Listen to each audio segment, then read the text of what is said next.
দাসী নাম মাসেদা ফেরাউনের পালিত মেয়ের জন্য দাসীর ব্যবস্থা করেছে ফেরাউন।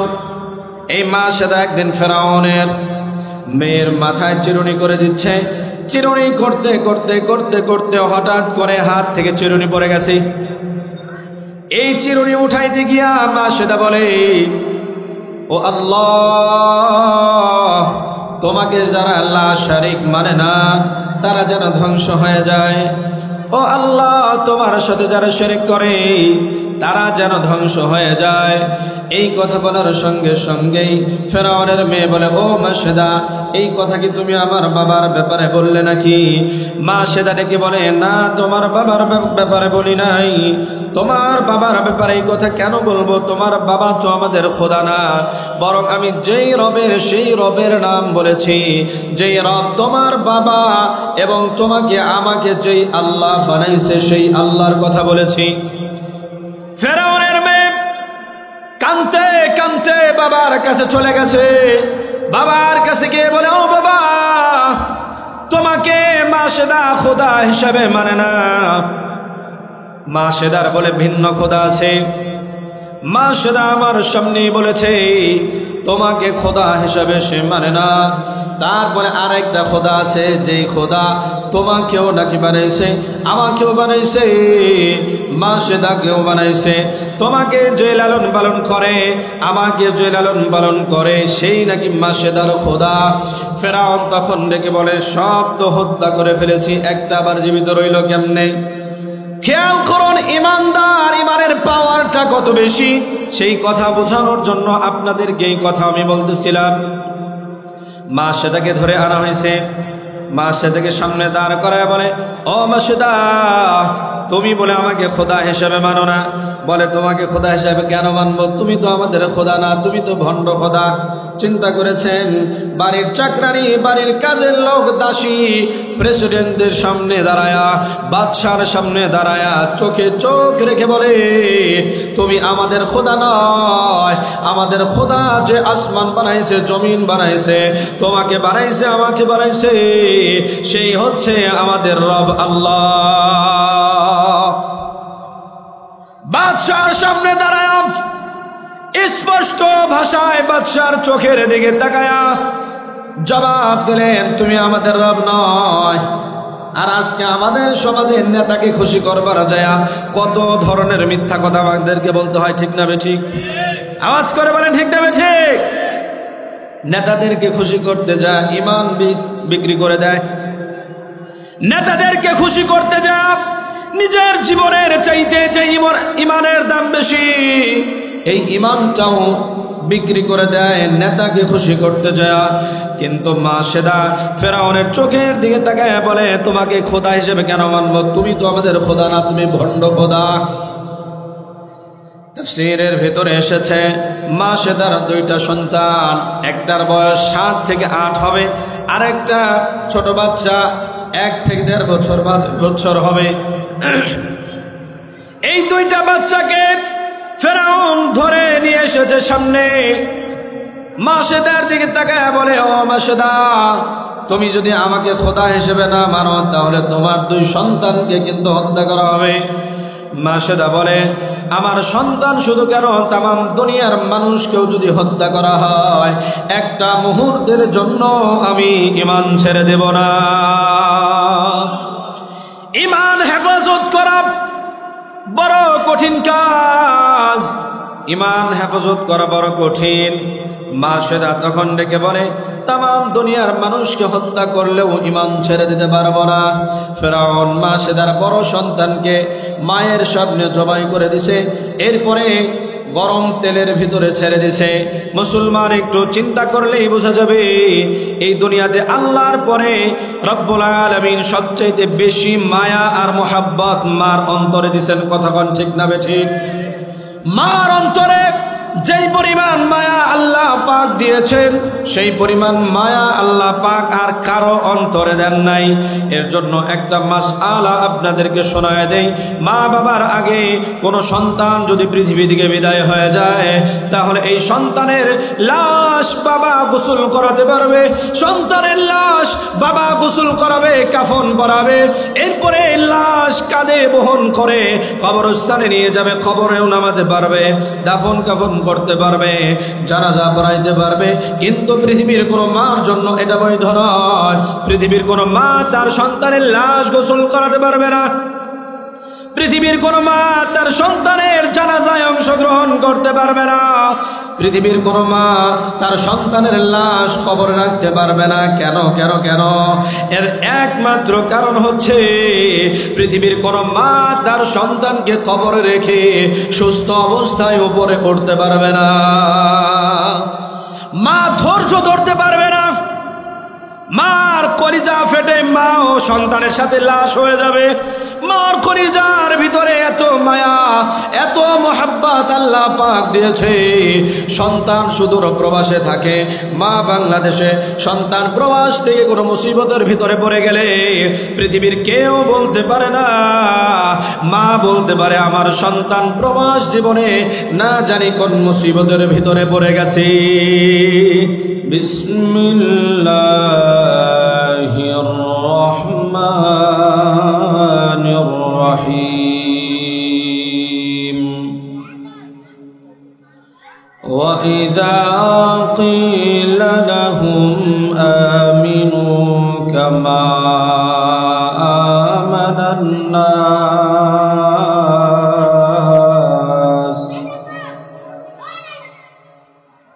صدق الله المولانا العظيم وصدق رسوله النبي الكريم ونحن على ذلك لمن الشاهدين والشاكرين والحمد لله رب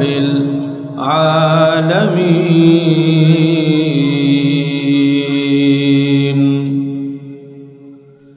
اللهم صل على محمد وعلى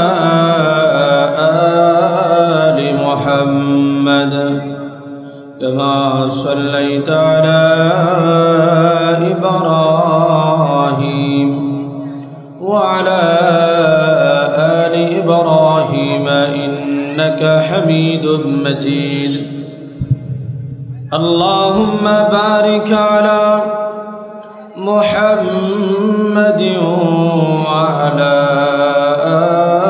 آل محمد كما باركت على إبراهيم وعلى آل إبراهيم إنك حميد مجيد. الحمد لله শুকরিয়া আদায় করছি যে মহান রব্বুল আলামিন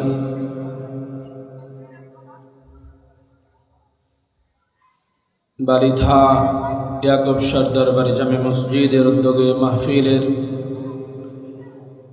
প্রথম অধিবেশনে আমাদেরকে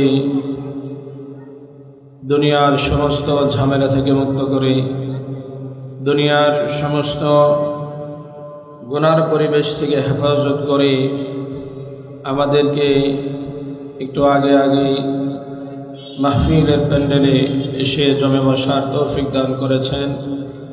আমরা সকলেই অন্তর থেকে কালিমাতুশ শুকর আদায় করছি, আলহামদুলিল্লাহ।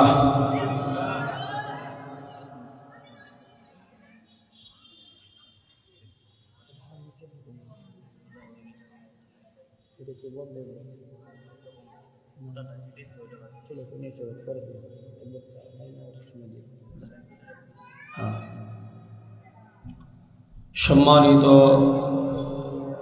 উপস্থিতি, পবিত্র কোরআনুল কারীমের যে আয়াতে কারীমার অংশ বিশেষ আপনাদের সামনে তেলাওয়াত করেছি, উক্ত আয়াতে কারীমার ভিতরে আল্লাহ রাব্বুল আলামিন বলেন, ওয়া ইযা ক্বিলা লাহুম আমিনু কামা আমানান নাস, তোমরা ঈমান আনো যেভাবে মানুষেরা ঈমান এনেছে। এই আয়াতের ভিতরে আল্লাহ রাব্বুল আলামিন পৃথিবীর সমস্ত বেঈমানদেরকে লক্ষ্য করে বলেছেন, তোমরা ঈমান আনো যেভাবে মানুষেরা ঈমান এনেছে। কামা আমানান নাস, এই মানুষ দ্বারা উদ্দেশ্য হচ্ছে সাহাবায়ে কেরাম, কারণ সাহাবায়ে কেরামের ঈমান ছিল নির্ভেজাল ঈমান। ঈমান এমন এক মহান দৌলতের নাম যে ঈমানের মাধ্যমে আল্লাহ রাব্বুল আলামিন পরপারে রেখেছে জান্নাতুল ফিরদাউস। সুবহানাল্লাহ। কোন মানুষের যদি ঈমান না থাকে, তার যত ভালো কাজ থাকুক, ভালো কাজ থাকলে সেই ভালো কাজের বদলা আখিরাতে পাবে না যদি ঈমান না থাকে। কিয়ামতের ময়দানে আল্লাহ রাব্বুল আলামিন যে সমস্ত পুরস্কারের কথা বলেছেন, যে সমস্ত প্রতিদানের কথা বলেছেন, এগুলোর সাথে সম্পৃক্ত ঈমানের যদি ঈমান না থাকে, তাহলে পরপারে আল্লাহ পাকের পক্ষ থেকে পুরস্কার পাওয়া যাবে না।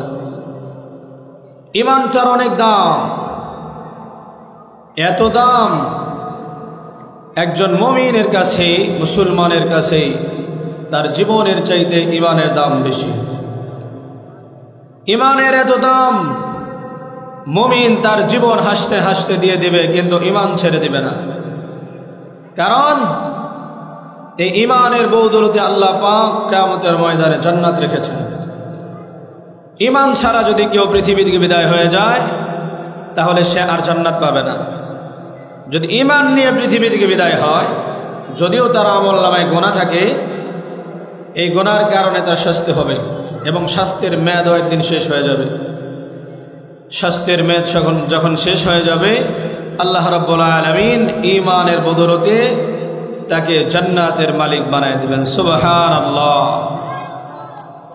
কাজেই ঈমানের দামটা এত বেশি। এই ঈমান হেফাজত করার জন্য, ঈমান রক্ষা করার জন্য সাহাবায়ে কেরাম তাদের জীবন বিসর্জন দিয়েছে। যুগে যুগে আল্লাহওয়ালা যারা ছিলেন, তারা ঈমানের পরীক্ষায় পরিপূর্ণ উত্তীর্ণ হয়ে আল্লাহ পাকের পক্ষ থেকে জান্নাতের মালিক হয়ে গেছেন। কাজে ঈমানের দাম এত বেশি। যে জিনিসের মূল্য যত বেশি, ওই জিনিস হেফাজত করা তত বেশি কঠিন। দাম যত বেশি, একজন মানুষ যদি অনেক সম্পদের মালিক হয়, অনেক টাকা পয়সার মালিক, বুদ্ধিমান যদি হয়, এই টাকা পয়সা ঘরে কখনো রাখবে না। কারণ টাকা পয়সা যদি ঘরে রাখে, সম্পদ যদি ঘরে রাখে, বাহিরের মানুষের হাত থেকে বেঁচে থাকা তো দূরের কথা, নিজের ঘরের মানুষের কাছে হত্যা হওয়ার সম্ভাবনা আছে না নাই? কাজেই যে সম্পদের দাম যত বেশি, ওই জিনিস হেফাজত করা তত বেশি কঠিন। ঈমানের দাম যত বেশি, ঈমানটা হেফাজত করাও তত কঠিন। আমাদের যে ঈমান, আল্লাহ পাক ভালো জানেন আমাদের ঈমানের বদৌলতে আমরা কি জান্নাতে যেতে পারবো কিনা। কারণ আমরা ঈমানের দাবিও করি, সুদও খাই।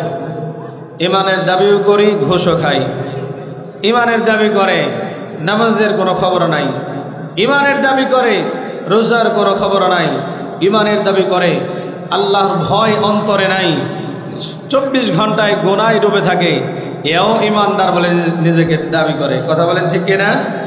কাজেই ঈমানটা এমন একটা মারাত্মক জিনিস, এটা মানুষের কলব থেকে, মানুষের অন্তর থেকে বের হয়ে যায়। বের হওয়ার সময় মিছিল করে না, মানুষের কথার মাধ্যমে, বিশ্বাসের মাধ্যমে এই ঈমান চলে যায়। যে মানুষ কষ্ট করে, মুজাহাদা করে, পরিশ্রম করে নিজের ঈমান টিকায় রাখতে পারে, ঈমানের হেফাজত করতে পারে, রব্বুল আলামিন বলেছেন এই ইমানের বদৌলতে আমি আল্লাহ তোমাকে জান্নাতের মালিক বানায় দেব। কেউ যদি ইমান হেফাজত করতে চায় তার উপর মুসিবত আসবে কি আসবে না? আসবেই, মুসিবত আসবে। ইমান যদি কেউ হেফাজত করতে চায়, ইমান যদি কেউ হেফাজত করে সংরক্ষণ করতে চায়, হেফাজত করতে চায়, তার উপর মুসিবত নেমে আসবে। আল্লাহ রাব্বুল আলামিন তাকে পরীক্ষা করবে ইমানটা মজবুত আছে কিনা। যুগে যুগে রাব্বুল আলামিন এইভাবে পরীক্ষা করেছেন। যখনই আপনি আর আমি ইমানদার বলে নিজেকে দাবি করি, আল্লাহ রাব্বুল আলামিন বলেন পরীক্ষার জন্য প্রস্তুত হয়ে যাও, পরীক্ষা করব। আল্লাহ রাব্বুল আলামিন পরীক্ষা করবে। পরীক্ষায় উত্তীর্ণ হতে পারলে আল্লাহ পাক জান্নাত রেখেছেন। পরীক্ষা দেওয়ার জন্য প্রস্তুত আছেন না? আছেন? আমরা তো পরীক্ষা না দিয়েই ফেল, পরীক্ষা দেওয়ার আগেই ফেল, পরীক্ষা দেওয়ার আগেই আমরা ফেল। আমাদের ইমানের যে হালত, আল্লাহু আকবার, আমাদের ইমানের যে অবস্থা, এই ইমান নিয়ে পরপারে নাজাত পাওয়া খুবই কষ্ট, ঠিক কিনা? আমাদের ইমান আছে, সমাজে যারা খারাপ মানুষ তারাও আমাকে ভালো বলে, যারা ভালো মানুষ তারাও ভালো বলে, দুই গ্রুপে আছি। এই যে এক প্রকার মানুষ যারা নিজেদেরকে ইমানদার বলে দাবি করে, তারা ভালো মানুষের সাথেও মিশে, খারাপ মানুষের সাথেও মিশে। এই সমস্ত ইমান নিয়া পরপারে আল্লাহর সামনে দাঁড়ানো যাবে না।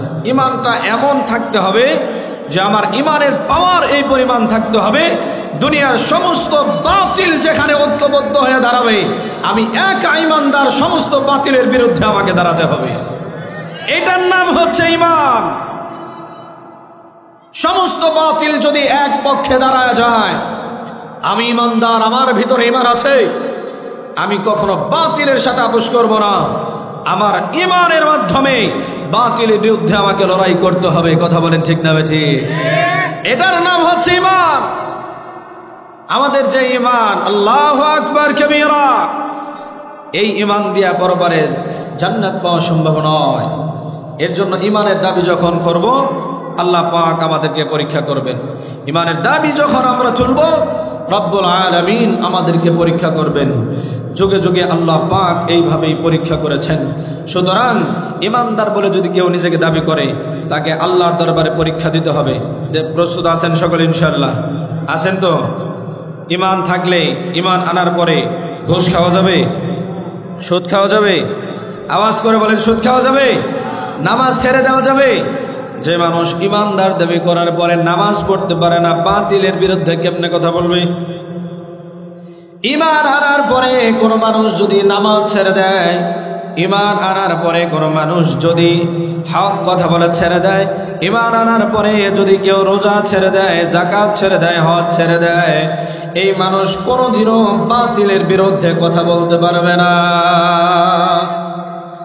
কারণ নামাজ পড়তে গেলে তো মায়ের খাওয়ার ভয় নাই, আছে নাকি? আমাদের দেশে যদি কেউ নামাজ পড়তে চায় তাহলে মার খাওয়ার কিন্তু কোনো ভয় নাই। রোজা রাখতে গেলে মায়ের খাওয়ার কোনো ভয় নাই। যদি যাকাত প্রদান করতে চায় তাহলে মায়ের খাওয়ার কোনো ভয় নাই। হজ করতে গেলেও মায়ের খাওয়ার কোনো ভয় নাই। কাজেই যেখানে ভয় নাই সেই কাজ যদি ইমান আনার পরেও ছেড়ে দেয়, যেখানে মার খাওয়ার ভয় আছে, জীবন চলে যাওয়ার ভয় আছে, সেইখানে আমার মতো আর আপনাদের মতো দুর্বল ইমানদারের দ্বারা ওইখানে কখনো ইমান প্রকাশ করে বাতিলের বিরুদ্ধে লড়াই করা সম্ভব নয়। বাতিলের বিরুদ্ধে লড়াই করতে গেলে ইমানের পাওয়ার লাগবে, ইমানের শক্তি লাগবে।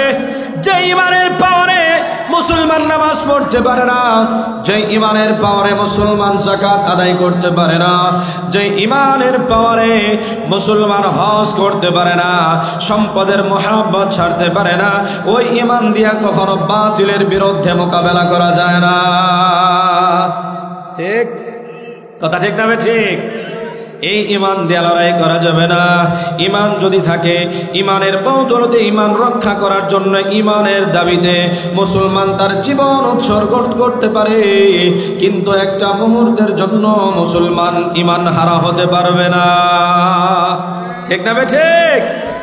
ফেরাউনের একটা দাসী নাম মাসেদা, ফেরাউনের পালিত মেয়ের জন্য দাসীর ব্যবস্থা করেছে ফেরাউন। এই মাসেদা একদিন ফেরাউনের মেয়ের মাথায় চিরুনি করে দিচ্ছে। চিরুনি করতে করতে করতে করতে হঠাৎ করে হাত থেকে চিরুনি পড়ে গেছে। এই চিরুনি উঠাইতে গিয়া মাসেদা বলে, ও আল্লাহ, তোমাকে যারা আল্লাহ শরীক মানে না তারা যেন ধ্বংস হয়ে যায়। ও আল্লাহ, তোমার সাথে যারা শরীক করে তারা যেন ধ্বংস হয়ে যায়। এই কথা বলার সঙ্গে সঙ্গেই ফেরাউনের মেয়ে বলে, ও মাসেদা, এই কথা কি তুমি আমার বাবার ব্যাপারে বললে নাকি? মাসেদা ডেকে বলে, না, তোমার বাবার ব্যাপারে বলি নাই। তোমার বাবার ব্যাপারে এই কথা কেন বলবো? তোমার বাবা তো আমাদের খোদা না, বরং আমি যেই রবের সেই রবের নাম বলেছি, যেই রব তোমার বাবা এবং তোমাকে আমাকে যেই আল্লাহ বানাইছে সেই আল্লাহর কথা বলেছি। ফেরাউনের মেয়ে কাঁদতে কাঁদতে বাবার কাছে চলে গেছে। বাবার কাছে গিয়ে বলে, ও বাবা, তোমাকে মাসেদা খোদা হিসাবে মানে না। মাসেদার বলে ভিন্ন খোদা আছে। মাসেদা আমার সামনে বলেছে তোমাকে খোদা হিসাবে সে মানে না। তারপরে আরেকটা খোদা আছে, যেই খোদা তোমাকেও নাকি বানাইছে, আমাকেও বানাইছে, মাসেদাকেও বানাইছে। তোমাকে যে লালন পালন করে, আমাকে যে লালন পালন করে, সেই নাকি মাসেদার খোদা। ফেরাউন তখন ডেকে বলে, সব তো হত্যা করে ফেলেছি, একটা আবার জীবিত রইল কেমনে? খেয়াল করুন ইমানদার, ইমানের পাওয়ারটা কত বেশি, সেই কথা বোঝানোর জন্য আপনাদেরকে এই কথা আমি বলতেছিলাম। মাসেদাকে ধরে আনা হয়েছে। মাসেদাকে সামনে দাঁড় করায় বলে, ও মাসেদা, তুমি বলে আমাকে খোদা হিসেবে মানো না। বলে, তোমাকে খোদা হিসেবে কেন মানবো? তুমি তো আমাদের খোদা না, তুমি তো ভণ্ড খোদা। চিন্তা করেছেন, বাড়ির চাকরানি, বাড়ির কাজের লোক, দাসী প্রেসিডেন্টের সামনে দাঁড়ায়া, বাদশার সামনে দাঁড়ায়া চোখে চোখ রেখে বলে, তুমি আমাদের খোদা নয়, আমাদের খোদা যে আসমান বানাইছে, জমিন বানাইছে, তোমাকে বানাইছে, আমাকে বানাইছে, সেই হচ্ছে আমাদের রব আল্লাহ। বাদশার সামনে দাঁড়ায়া স্পষ্ট ভাষায় বাদশার চোখের দিকে তাকায়া জবাব দিলেন, তুমি আমাদের রব নয়। আর আজকে আমাদের সমাজের নেতাকে খুশি করবার যায় কত ধরনের মিথ্যা কথা আমাদেরকে বলতে হয়, ঠিক না বেঠিক? আওয়াজ করে বলেন, ঠিক না বেঠিক? নেতাদেরকে খুশি করতে যায় ইমান বিক্রি করে দেয়। নেতাদেরকে খুশি করতে যা নিজের জীবনের চাইতে যে ইমানের দাম বেশি, এই ইমানটাও বিক্রি করে দেয় নেতাকে খুশি করতে যায়। কিন্তু মাসেদা ফেরাউনের চোখের দিকে তাকায় বলে, তোমাকে খোদা হিসেবে কেন মানবো? তুমি তো আমাদের খোদা না, তুমি ভণ্ড খোদা। তাফসীরের ভিতরে এসেছে, মাসেদার দুইটা সন্তান, একটার বয়স 7 থেকে 8 হবে, আরেকটা ছোট বাচ্চা 1 থেকে 1.5 বছর হবে। এই দুইটা বাচ্চাকে ফেরাউন ধরে নিয়ে এসেছে সামনে। মাসেদার দিকে তাকায় বলে, ও মাসেদা, তুমি যদি আমাকে খোদা হিসেবে না মানো, তাহলে তোমার 2 সন্তানকে কিন্তু হত্যা করা হবে। মাসেদা বলে, আমার সন্তান শুধু কেন, তামাম দুনিয়ার মানুষকেও যদি হত্যা করা হয়, একটা মুহূর্তের জন্য আমি ঈমান ছেড়ে দেব না। ঈমান হেফাজত করা বড় কঠিন কাজ, ঈমান হেফাজত করা বড় কঠিন। মাসেদা তখন ডেকে বলে, তামাম দুনিয়ার মানুষকে হত্যা করলেও ঈমান ছেড়ে দিতে পারবো না। ফেরাউন মাসেদার বড় সন্তানকে মায়ের সামনে জবাই করে দিছে, এরপরে গরম তেলের ভিতরে ছেড়ে দিছে। মুসলমান একটু চিন্তা করলেই বোঝা যাবে, এই দুনিয়াতে আল্লাহর পরে রব্বুল আলামিন সবচেয়ে বেশি মায়া আর মোহাব্বত মার অন্তরে দিছেন। কথা কোন ঠিক না বেঠিক? মার অন্তরে যেই পরিমাণ মায়া আল্লাহ পাক দিয়েছেন সেই পরিমাণ মায়া আল্লাহ পাক আর কারো অন্তরে দেন নাই। এর জন্য একটা মাসআলা আপনাদেরকে শোনায় দেই, মা বাবার আগে কোনো সন্তান যদি পৃথিবী থেকে বিদায় হয়ে যায় তাহলে এই সন্তানের লাশ বাবা গোসল করাতে পারবে, সন্তানের লাশ বাবা গোসল করাবে, কাফন পরাবে, এরপরে লাশ কাঁধে বহন করে কবরস্থানে নিয়ে যাবে, কবরেও নামাতে পারবে, দাফন কাফন করতে পারবে, জানাজা পড়াইতে পারবে। কিন্তু পৃথিবীর কোনো মার জন্য এটা বৈধ নয়। পৃথিবীর কোনো মা তার সন্তানের লাশ গোসল করাতে পারবে না। পৃথিবীর কোনো মা তার সন্তানের জানাজায় অংশগ্রহণ করতে পারবে না। পৃথিবীর কোনো মা তার সন্তানের লাশ কবরে রাখতে পারবে না। কেন কেন কেন? এর একমাত্র কারণ হচ্ছে পৃথিবীর কোনো মা তার সন্তানকে কবরে রেখে সুস্থ অবস্থায় উপরে উঠতে পারবে না। মা ধৈর্য ধরতে পারবে না। মার কলিজা ফেটে মা ও সন্তানের সাথে লাশ হয়ে যাবে। মার কলিজার ভিতরে এত মায়া, এত মোহাব্বত আল্লাহ পাক দিয়েছে। সন্তান সুদূর প্রবাসে থাকে, মা বাংলাদেশে, সন্তান প্রবাস থেকে কোনো মুসিবতের ভিতরে পড়ে গেলে পৃথিবীর কেউ বলতে পারে না। মা বলতে পারে আমার সন্তান প্রবাস জীবনে না জানি কোন মুসিবতের ভিতরে পড়ে গেছে। ঠিক না ঠিক? আর আওয়াজ করে বলেন ঠিক না ঠিক? এতটা মায়া আল্লাহ পাক মার অন্তরে দিয়েছে। এই মার সামনে যখন ফেরাউন বড় বাচ্চাটাকে জবাই করে তেলের ভিতরে ছেড়ে দিল, এই সন্তানের গোশতগুলো তেলের নিচে চলে গেছে আর হাড্ডিগুলো খেরকুটার মতো উপরে চলে এসেছে। এই দৃশ্য দেখে পৃথিবীর কোন মা এটা সহ্য করার কথা না। কথা কোন ঠিক না ঠিক? কিন্তু মা সেটা ইমানের উপরে অটল রয়েছে, এক বিন্দু পরিমাণ ইমান থেকে নড়বে না। ইমানদার তো এমনই হবে, ইমানের বদৌলতে সারা দুনিয়া দিয়ে দিতে পারে, কিন্তু বেঈমানদের কাছে ইমান কখনো বিক্রি করবে না। মা সেদা ইমান থেকে এক চুল পরিমাণ এদিক সেদিক নড়ে না। বড় বাচ্চাকে হত্যা করা হলো, এরপরে ছোট বাচ্চাকে ধরা হয়েছে। ছোট বাচ্চাকেও গরম তেলের ভিতরেই ছেড়ে দেওয়া হবে। গরম তেলের ভিতরে যখন ছোট বাচ্চাকে ছেড়ে দিবে, মা সেদার মনটা একটু নরম হয়ে গেছে। মা তো ঠিক না, মা তো অন্তরের ভিতরে মোহাব্বত আছে না নাই? আরো জোরগান আছে না নাই? ছোট বাচ্চা, দুধের বাচ্চাকে যখন গরম তেলের ভিতরে ছেড়ে দেওয়া হবে, মার মন নরম হয়ে গেছে। আল্লাহ রাব্বুল আলামিন ওই ছোট বাচ্চার জবান খুলে দিছে। তেলের আগে, তেলে পড়ার আগে আগে মাকে ডেকে বলে, ও মা, আপনি যে ইমানের উপর অটল আছেন এটার উপরেই অটল থাকবেন, কারণ আপনার সাধারণ দৃষ্টিতে আপনি কিন্তু ফেরাউনের এইটা গরম তেল না। আল্লাহ রাব্বুল আলামিন এই তেলটাই আমাদের জন্য জান্নাতের বাগান বানায় দিয়েছে। এবার আর মার মনে টেনশন নাই, মা খুশি হয়ে গেছে। ছোট বাচ্চাকেও তেলের ভেতরে ছেড়ে দেওয়া হয়েছে। গোশতগুলো তেলের নিচে চলে গেছে আর হাড়গুলো খেরকুটার মতো তেলের উপরিভাগে ভেসে উঠেছে। এবার মার পালা, মা সেটাকে গরম তেলের ভিতরে ছেড়ে দেওয়া হবে। মা সেটা তখন ফেরাউনকে ডেকে বলে, তোমার কাছে আমার একটা ওসিয়ত আছে। তাফসীরের ভিতরে লিখেছে, মা সেটা ডেকে বলে, তোমার কাছে আমার একটা ওসিয়ত আছে। বলে, কি ওসিয়ত?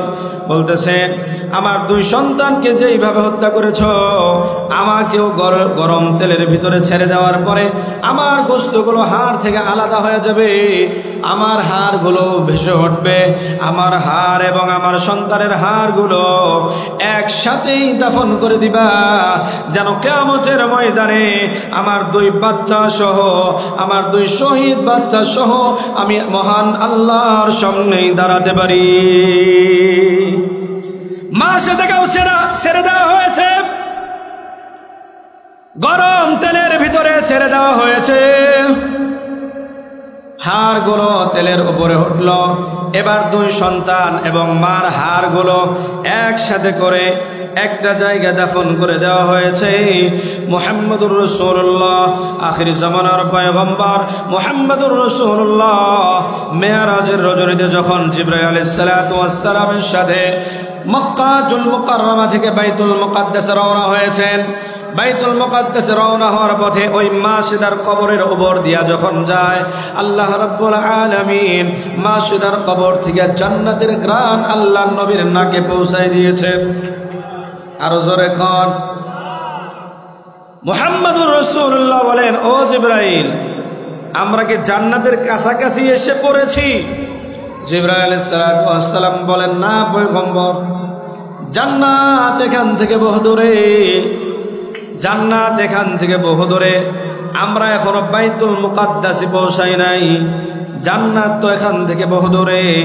পয়গম্বর আরবি মুহাম্মদুর রাসূলুল্লাহ বলেন, তাহলে জান্নাতের ঘ্রাণ আমার নাকে কোথা থেকে আসে? জিবরাইল আলাইহিস সালাতু ওয়াস সালাম বলেন, ও নবীজি, ফেরাউনের জামানায় ফেরাউনের দাসী এবং দুই সন্তানের কবরের উপর দিয়ে আমরা অতিক্রম করতেছি। ফেরাউন যে দাসী আর দুই সন্তানকে গরম তেলের উপরে ছেড়ে দিয়েছিল, ঈমান ছাড়তে বাধ্য করেছিল, কিন্তু ঈমান ছেড়ে না দিয়া ঈমান রক্ষা করার জন্য দুই সন্তান সহ গরম তেলের উপরে যারা জীবন দিয়েছিল, ওই মাসিদার কবরের উপর দিয়ে এখন আমরা অতিক্রম করতেছি। আল্লাহ রাব্বুল আলামিন ওই কবর থেকেই জান্নাতের ঘ্রাণ আল্লাহ তাআলা আপনার নাকে পৌঁছায় দিয়েছে।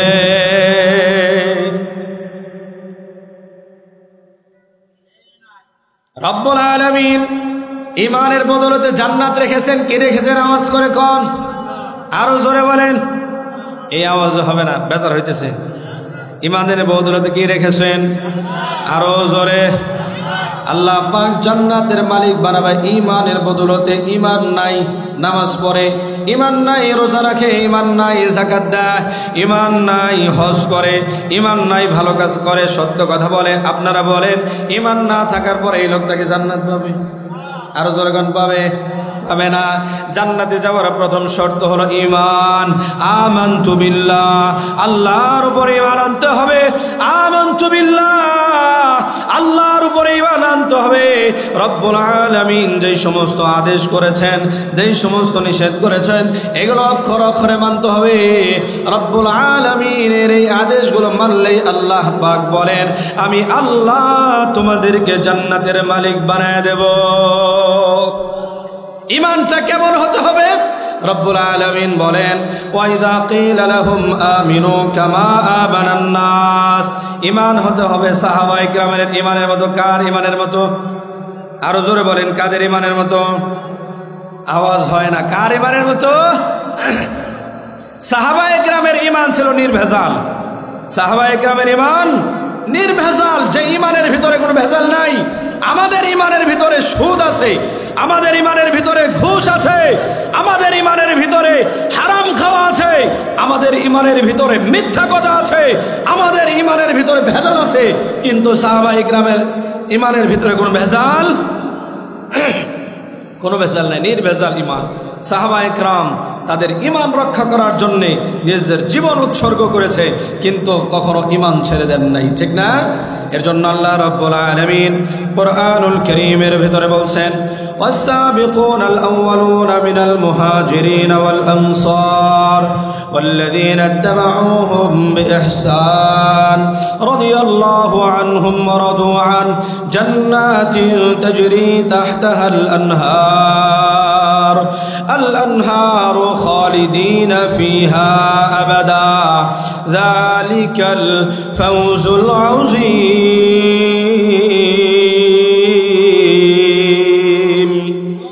رب العالمين বলছেন দুই প্রকার সাহাবীর কথা এখানে বলেছেন, আনসার এবং মুহাজির সাহাবীদের কথা। আল্লাহ রাব্বুল আলামিন বলেন, তাদের প্রতি আমি আল্লাহ পাক খুশি, শুধু তাই না, আমি আল্লাহ রাব্বুল আলামিন সাহাবীদের উপরে শুধু খুশি তাই না, ওয়াল্লাযীনা ইত্তাবাউহুম বিইহসান, যেই সমস্ত লোক কিয়ামত পর্যন্ত আসবে এবং সাহাবায়ে কেরামের পদাঙ্ক অনুসরণ করবে, রব্বুল আলামিন বলেন আমি ওই সমস্ত বান্দাদের উপরে খুশি, শুধু খুশি তাই না, আল্লাহ তাআলা বলেন জান্নাতিন তাজরি তাহতাহাল আনহার, তাদের জন্য এমন এক জান্নাত আমি আল্লাহ পাক রেডি করে রেখেছি যেই জান্নাতের তলদেশ দিয়ে নদী প্রবাহিত রয়েছে।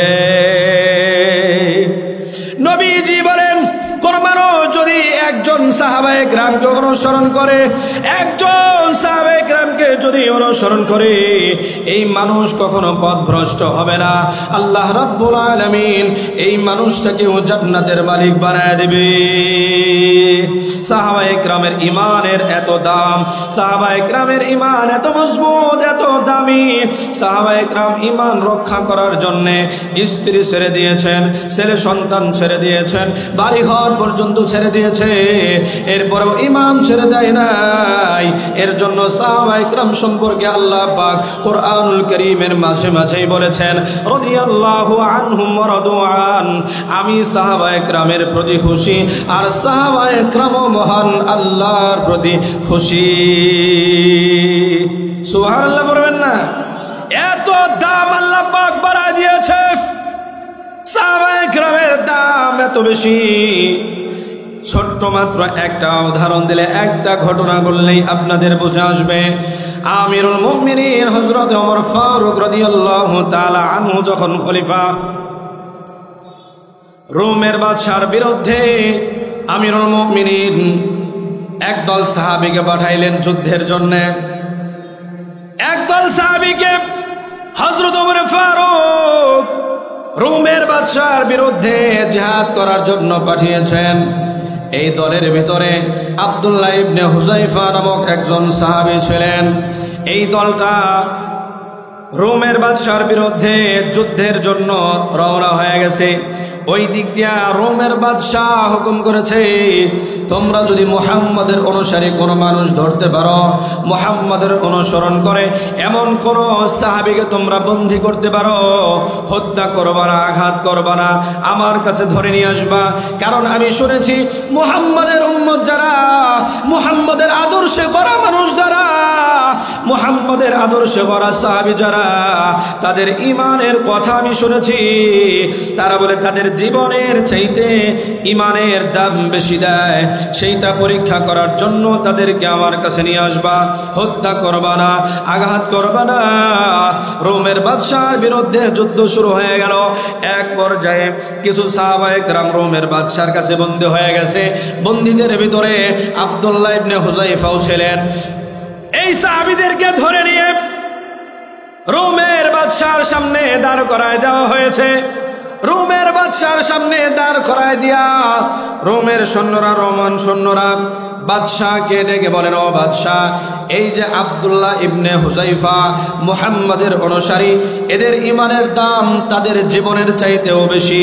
আপনি ধরে নিয়ে আসতে বলেছিলেন, আঘাত করি নাই, হত্যাও করি নাই, আপনার সামনে উপস্থিত করে দিয়েছি। বাদশাহ আব্দুল্লাহ ইবনে হুযায়ফার দিকে তাকায় বলে, ও আব্দুল্লাহ ইবনে হুযায়ফা, তুমি যদি তোমার ঈমান ছেড়ে দিয়া আমাদের ধর্ম গ্রহণ করো, খ্রিস্টান ধর্ম গ্রহণ করো, আমি বাদশাহ বলছি তোমাকে মুক্ত করে দেব এবং সম্মানিত করব। আব্দুল্লাহ ইবনে হুযায়ফা চিন্তা করেন, বাদশার সামনে দাঁড়ানো, বাদশাহ অফার করতেছে তুমি যদি ঈমান ছেড়ে দাও তাহলে তোমাকে সম্মানিত করা হবে এবং মুক্ত করে দেওয়া হবে, তোমাকে আর কিছুই বলবো না, মদিনায় চলে যাবে। আব্দুল্লাহ ইবনে হুযায়ফা একটা মুহূর্ত দেরি করে নাই, বাদশার চোখের দিকে তাকায় বলে, ও বাদশাহ, আমি ঈমান ছেড়ে দিলে আমাকে ছেড়ে দিবা, আমি ঈমান ছেড়ে দিলে আমাকে সম্মানিত করবা, তোমার সম্মানিত করার কোনো প্রয়োজন নাই, তোমার সম্মানিত করা এবং মুক্তি দান করা, এই সম্মান এবং মুক্তি দানের চাইতে ঈমান নিয়ে মৃত্যু বরণ করা আমার কাছে 1000 গুণ বেশি প্রিয়। 1000 বার মৃত্যুবরণ করতে পারি, 1000 বার মৃত্যুবরণ করতে পারি, এরপরেও এক মুহূর্তের জন্য ঈমান ছেড়ে দেব না। এবার বাদশাহ পুরস্কারের ব্যাখ্যা করে। বাদশাহ ডেকে বলে, ও আব্দুল্লাহ, তুমি হয়তো জানো না কি পুরস্কার তোমাকে দেওয়া হবে। তুমি যদি তোমার ঈমান ছেড়ে দাও তাহলে আমার সম্পদের, আমার রাজত্বের অর্ধেক তোমাকে দান করা হবে। কি দান করা হবে? রাজত্বের অর্ধেক। এরপরেও আব্দুল্লাহ ইবনে হুযায়ফা বলে, আরে মিয়া, দুনিয়ার সম্পদের কাছে মুসলমান কখনো ঈমান বিক্রি করে না। কথা বলেন ঠিক না বেঠিক? ঠিক তো বলবেন না, কারণ আমাদের ঈমান তো নির্বাচন আসলে 5 টাকার 4 কাপের কাছে বিক্রি হয়।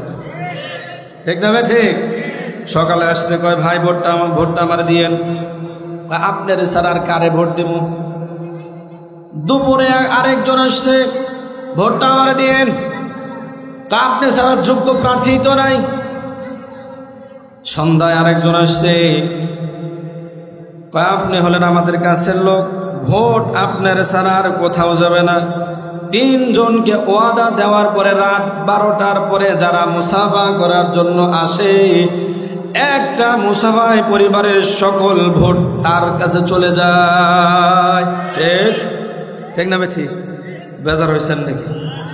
5 টাকার 4 কাপের কাছে আমাদের ঈমান বিক্রি হয়। আরে মিয়া, যে ঈমান 5 টাকার 4 কাপের কাছে বিক্রি করো, এই ঈমান দিয়া জান্নাতে যাইবা, পিটায়া শেষ করে ফেলবে। ঠিক না ঠিক?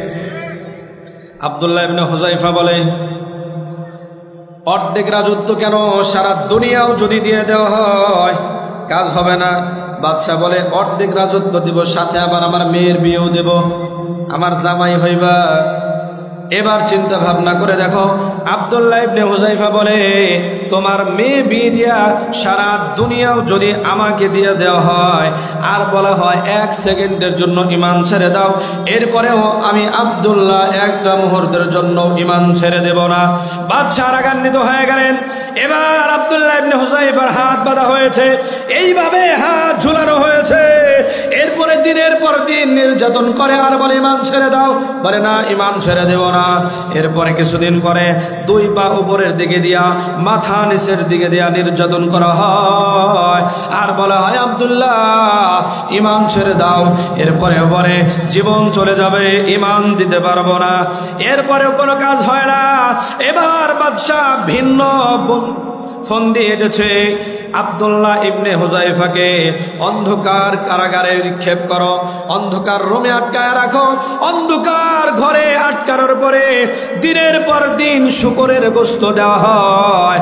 আব্দুল্লাহ ইবনে হুযায়ফা আল্লাহর নবীর হাতে গড়া সাহাবী, দিনের পর দিন না খায় থাকে। এরপরে একটা হারাম গোশতের টুকরা মুখে দেয় না। এটার নাম হলো সাহাবী। দিনের পর দিন না খেয়ে থাকে, এরপরেও একটা মুহূর্তের জন্য একটা টুকরাও মুখে দেয় না। আর আমাদের ঈমান কেমন? মসজিদের সামনের কাতারের মুসল্লি সুদ খায়, আছে না নাই? চিৎকার করে বলতে হবে, আছে না নাই? সামনের কাতারের মুসল্লি সুদ খায়, ঘুষ খায়। মক্কা মদিনায় গিয়া হজ করে আসছে, গ্রামের নাম বললে চিনে না, নাম বললে কয় চিনি না। যদি বলে আপনাদের গ্রামের হাজী সাহেবরা চেনেন নাকি, সকলে চেনে অমুক হাজী। ঠিক না? আওয়াজ করে কোন ঠিক না ঠিক? নামের চাইতে বেশি চেনে হাজী। এই হাজী সামনের কাতারে দাঁড়ায় নামাজ পড়ে, এই হাজীও সুদ খায়, আছে না নাই? আরো জোরে বলেন, আছে না নাই? ঘুষ খায়, আছে না নাই? হারাম খায়, আছে না নাই? এমন নামাজে আছে না নাই যে বড় ভাই ছোট ভাইকে ঠকাইয়া সম্পদ আত্মসাৎ করছে, আছে না নাই? এমন নামাজে আছে না নাই বোনকে ঠকাইয়া দিয়া বাপের সম্পদ বেশি আত্মসাৎ করে, এমন নামাজে আছে না নাই? হারামখোর বোনকে ঠকাইয়া দিয়া বাবার সম্পদ বেশি আত্মসাৎ করে সামনের কাতারে দাঁড়িয়ে নামাজ পড়ে, তোর নামাজ তো দূরের কথা, তোকে কেউ বাঁচাইতে পারবে না আল্লাহর জাহান্নাম থেকে। নামাজি বোনকে ঠকাই দিছে, এলাকার কিছু মাতবার বসায়, কিছু বড় মানুষ বসায় বোনদেরকে খবর দিছে, তো আপনারা একটা ফয়সালা করে দেন। মাতবররা কয়, বোনেরা কি বাবার সম্পদ নেয় নাকি? আইব 50 লাখ 10 লাখ দিয়া কয় দিয়ে দাও, জায়েজ আছে? আরো জোরে কোন জায়েজ আছে? বাবার সম্পদ যেমন ছেলে মালিক, ঠিক তেমন মেয়েও মালিক। কথাটা বেজার হইলেন মনে হয়। বোনদেরকে ঠকাই না মানুষ আছেন নাকি কেউ? যদি বোনদেরকে ঠকান, ভাইকে ধোকাবাজি করে বাবার সম্পদ বেশি নেন, তওবা করেন, সব বুঝাই দিয়ে এসে তারপরে তওবা করেন, অন্যথায় নামাজ রোজা দেওয়া কোনো লাভ হবে না। কথা বলেন ঠিক না ঠিক? নামাজ কবুল হওয়ার জন্য শর্ত হচ্ছে হারাম খাইতে পারবা না। নামাজ কবুল হওয়ার জন্য শর্ত হচ্ছে হারাম খাইতে পারবা না। যেই শরীরের ভিতরে হারাম ঢুকে ওই শরীর কখনো আল্লাহর তৈরি জান্নাতে প্রবেশ করবে না। আব্দুল্লাহ ইবনে হুযায়ফাকে হারাম খাবার সামনে দিয়া এরপরে খেতে দেয়। আব্দুল্লাহ ইবনে হুযায়ফা বলে, না খেয়ে মারা যাব, এরপরেও হারাম খাবো না। আল্লাহর নবীর সাহাবীদের আদর্শ কেমন, দিনের পর দিন না খেয়ে থাকে, এরপরে বাদশাহ দেখে কোনো কাজ হয় না। এবার বাদশাহ চিন্তা ভাবনা করলো, আবার শাস্তির আইটেম পরিবর্তন করি, ঈমান নষ্ট করার ধোঁকা পরিবর্তন করি। এবার পরিবর্তন করে সমাজের সবচেয়ে সুন্দরী মহিলা, সবচেয়ে সুন্দরী রমণী, একে সুসজ্জিত করে, অলঙ্কারে সুসজ্জিত করে এরপরে আব্দুল্লাহ ইবনে হুযায়ফার রুমের ভিতরে ঢোকায় দেওয়া হয়েছে তার ঈমান নষ্ট করার জন্যে। ভিতরে ঢুকছে, মহিলা এত সুন্দর করে সাজায় দিয়েছে। এই সুন্দরী রমণী যখন ভিতরে ঢুকছে, ভিতরে ঢুইকা দেখে আব্দুল্লাহ ইবনে হুযায়ফা নামাজে দাঁড়ায় আছে। সুবহানাল্লাহ পড়েন। নামাজে দাঁড়ায় আছে, নড়ে না, নড়েও না, ছড়েও না, এক ধারে নামাজ পড়ে। আমরা তো নামাজে দাঁড়ায়া দোকানের হিসাব করি, ঠিক না? আরো জোরে বলেন। নামাজে দাঁড়ায়া বাড়ির হিসাব করি, নামাজে দাঁড়ায়া চিন্তা ভাবনা করি বাজারে যে আজকে কি মাছ কিনবো, ঠিক না বে ঠিক? আবার অনেক মুরব্বী আছে নামাজে দাঁড়াইছে, নামাজে দাঁড়ায় টাকা রয়েছে, নামাজে দাঁড়াইছে কিন্তু নামাজে দাঁড়াইছে, মানুষ যদি দেখে দাঁড়াইছে, আবার মানুষ নাই দাঁড়াইছে, আছে না নাই? আরো জোরে বলেন, আছে না নাই? আমাদের নামাজ হলো এমন। আব্দুল্লাহ ইবনে হুযায়ফা নামাজে দাঁড়াইছে, একটু নড়ে না, কোনো দিকে তাকায় না, একদম নিচের দিকে তাকায় আছে। মহিলা দীর্ঘক্ষণ দাঁড়ায় আছে। অনেক চেষ্টা করার পরেও আব্দুল্লাহ রাদিয়াল্লাহু তাআলা আনহু একটা নজর মহিলার দিকে তাকায় নাই। এই মহিলা বের হয়ে এসে বাদশার দরবারে চলে গেছে। বাদশাকে ডেকে বলে, ও বাদশাহ, কার নিকট আমারে আপনি পাঠাইলেন? এত নড়েও না, চড়েও না, পাথর না গাছ না মানুষ বোঝা যায় না। পাথর যেমন নড়ে না, গাছ যেমন নড়ে না, এই লোকও তো তেমন নড়ে না। কার কাছে আমাকে পাঠাইলেন? আমার মাধ্যমে এর ঈমান নষ্ট করা সম্ভব নয়। মহিলাও যখন ব্যর্থ হয়ে গেছে, বাদশাহ তখন ডেকে বলে, এবার অন্য কোনো ধান্দা করতে হবে, ঈমান এইভাবে নষ্ট করা যাবে না। এবার বাদশাহ ফন্দি এঁটেছে, এর ঈমান ভিন্ন তরিকায় নষ্ট করতে হবে। রুমের বাদশাহ এবার ভিন্ন ফন্দি আটলো। গরম তেল ডেগের উপরে 3 রাত 3 দিন গরম করা হলো। 3 রাত 3 দিন জাল দেওয়ার পরে, গরম করার পরে এই তেল যখন টকবক টকবক টকবক করে, ওই সময় আব্দুল্লাহ ইবনে হুযায়ফা এবং তার একজন সঙ্গী এই 2 জনের কোমরে রশি বেঁধে টেনে গরম কড়াইয়ের কাছে নিয়ে এসেছে। যুগে যুগে যারা ঈমানদার বলে নিজেদেরকে প্রমাণ করতে চায়, যারা নিজেদের ঈমান প্রকাশ করতে চায়, তাদের উপর জুলুম আর নির্যাতন আছে না নাই? জবান খুলে বলতে হবে, আছে না নাই? আমাদের সমাজেও, আমাদের দেশেও আমরা দেখেছি শাইখুল হাদিস ইবনে শাইখুল হাদিস আল্লামা মামুনুল হক এই দেশের মানুষ নয়, সারা পৃথিবীর মানুষ যাকে এক নামে চেনে, শাইখুল হাদিসের সন্তান আল্লামা মামুনুল হক। চেনেন কি চেনেন না? আরো জোরে বলেন, চেনেন কি চেনেন না? এই লোকটাকে কারাগারে নিক্ষেপ করে আপনারা দেখেছেন দিনের পর দিন কেমন জুলুম আর নির্যাতন করেছে। হাতে করা, হাতে শিকল পরাইছে, পায়ে শিকল পরাই দিয়েছে, মাথায় হেলমেট পরাই দিয়েছে, আছে না নাই? প্রমাণ করতে চেয়েছে এই লোকটাও দুশ্চরিত্র। শত শত মিডিয়া ভাড়া করে এই মানুষটার চরিত্র সম্পর্কে মানুষের ভিতরে একটা খারাপ ধারণা দেওয়ার জন্যে একটানা 3 বছর পরিশ্রম করেও তারা প্রমাণ করতে পারে নাই এই লোকটার চরিত্র সমস্যা আছে। বরং 3 বছর পরে প্রমাণ হয়ে গেছে এই লোকটার চরিত্রই হচ্ছে ফুলের মতো পবিত্র। আল্লাহ পাক প্রমাণ করে দিয়েছেন। কারণ আল্লাহ যদি কাউকে সম্মান দিতে চায়, পৃথিবীর মানুষ মিলে তাকে কখনো অসম্মান করতে পারে না। কথা বলেন ঠিক না বেঠিক? আর আল্লাহ পাক যাকে লাঞ্ছিত করে তাকে ক্ষমতার চেয়ারে বসায় লাঞ্ছিত করতে পারে। আছে না নয়? আরো জোরে বলেন আছে না নাই? এই প্রমাণ আমরা দেখেছি তো, ইনশাআল্লাহ দেখি নাই?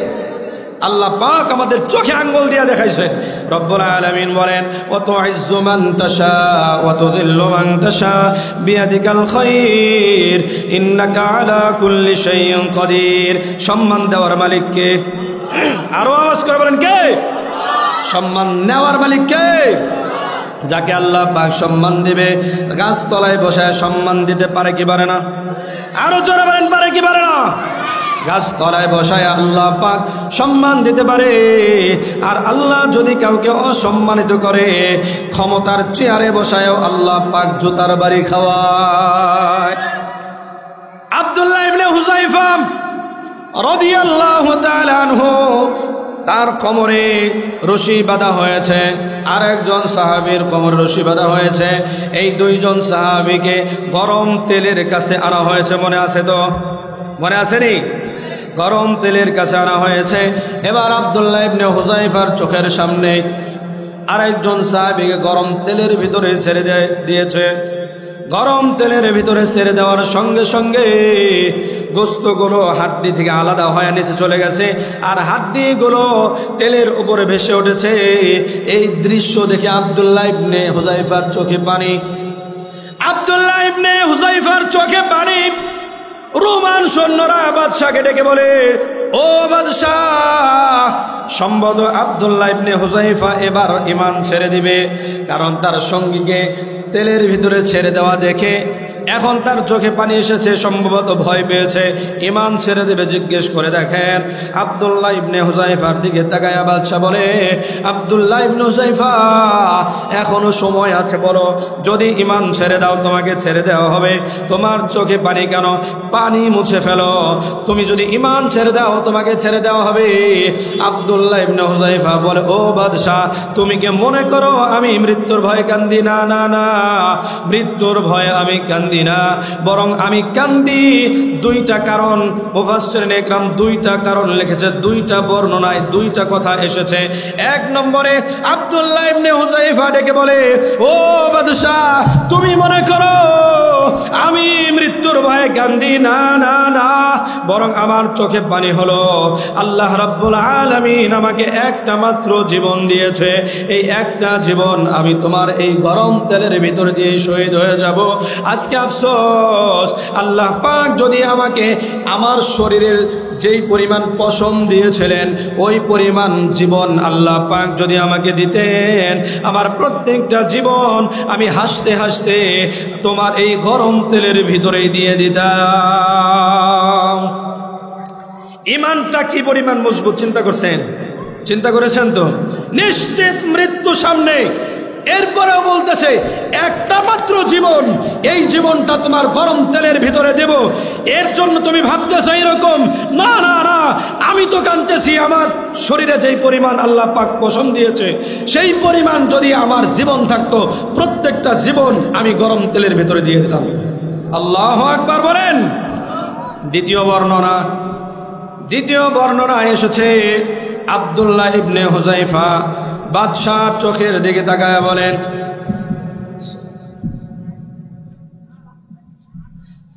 বাদশাহ চোখের দিকে তাকায় বলেন, ও বাদশাহ, তুমি মনে করো এই গরম তেলের ভয়ে আমি কান্দি? না না, গরম তেলের ভয়ে কান্দি না, বরং আমি কান্দি আমার আগে তুমি যাকে এই গরম তেলের ভিতরে ছেড়ে দিয়েছো, সারা জিন্দেগি তার সাথে আমার আমলের প্রতিযোগিতা চলেছে, কোনোদিন সে আমাকে হারাইতে পারে নাই।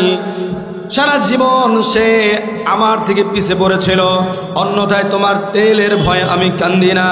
এই জবাব দেওয়ার পরে বাদশাহ এবার চিন্তা ভাবনা করে দেখছে তামাম দুনিয়ার সমস্ত কৌশল অবলম্বন করেও মুহাম্মাদের অনুসারী, মুহাম্মাদের সাহাবী যারা আছে তাদের ঈমান একটা মুহূর্তের জন্যও হরণ করা সম্ভব নয়।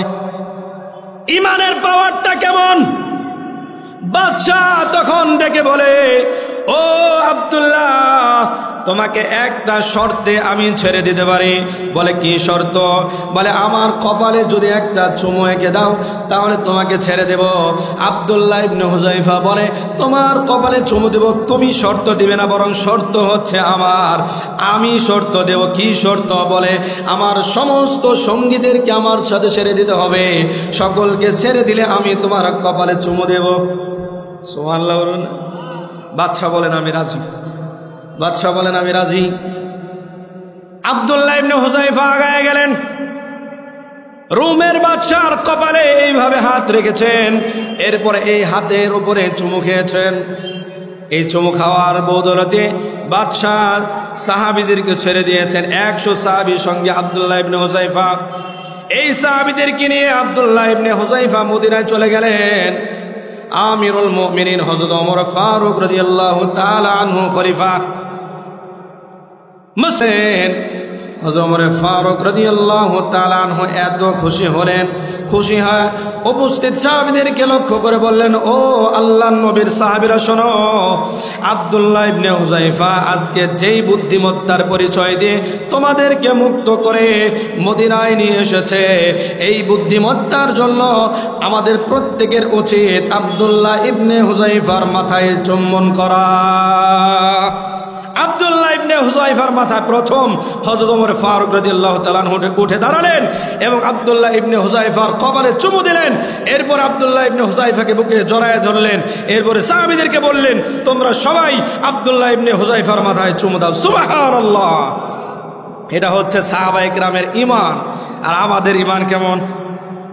বয়ানের মাঝে মাঝে আমি আপনাদেরকে বলেছি, সাহাবায়ে কেরামের ঈমান হচ্ছে এমন, নিজের জীবন চলে যাবে, নিজের সব কিছু চলে যাবে, সারা দুনিয়া উলট পালট হয়ে যাবে, কিন্তু একটা মুহূর্তের জন্য ঈমান ছেড়ে দিবে না। ঠিক না বে ঠিক? আরো জোরে বলেন ঠিক না বে ঠিক? কাজে ঈমানের দাম আছে না নাই? আওয়াজ করে কোন আছে না নাই? জবান খুলে সবাই বলেন ঈমানের দাম আছে না নাই? 5 টাকার চায়ের কাপের কাছে ঈমান বিক্রি করবেন? করবেন? ঈমান কখনো বিক্রি করবেন না। ঈমানের বদৌলতে আল্লাহ পাক জান্নাত দিবে। কি দিবে? আরো জোরে, আরো জোরে। ঈমানের বদৌলতে আল্লাহ পাক কি দিবে? এই ঈমানটার অনেক দাম, নিজের জীবনের চাইতেও ঈমানের দাম বেশি। এর জন্য জীবন যায় যাক, জীবন গেলে কোনো সমস্যা নাই, জীবন গেলে আল্লাহ রাব্বুল আলামিন আমাদেরকে আবার জীবিত করবে কিয়ামতের ময়দানে। কিন্তু ঈমান ছাড়া কোনো মানুষ যদি হাসরের ময়দানে দাঁড়ায়, এই ঈমান আর কখনো ফিরে পাবে না। কথা বলেন ঠিক না বে ঠিক? এর জন্য আমরা সকলে ঈমানের হেফাজত করব ইনশাআল্লাহ। আল্লাহ রাব্বুল আলামিন আমাদের সকলকে তৌফিক দান করেন। ওয়া মা আলাইনা ইল্লাল বালাগ। আসসালামু আলাইকুম ওয়া রাহমাতুল্লাহ।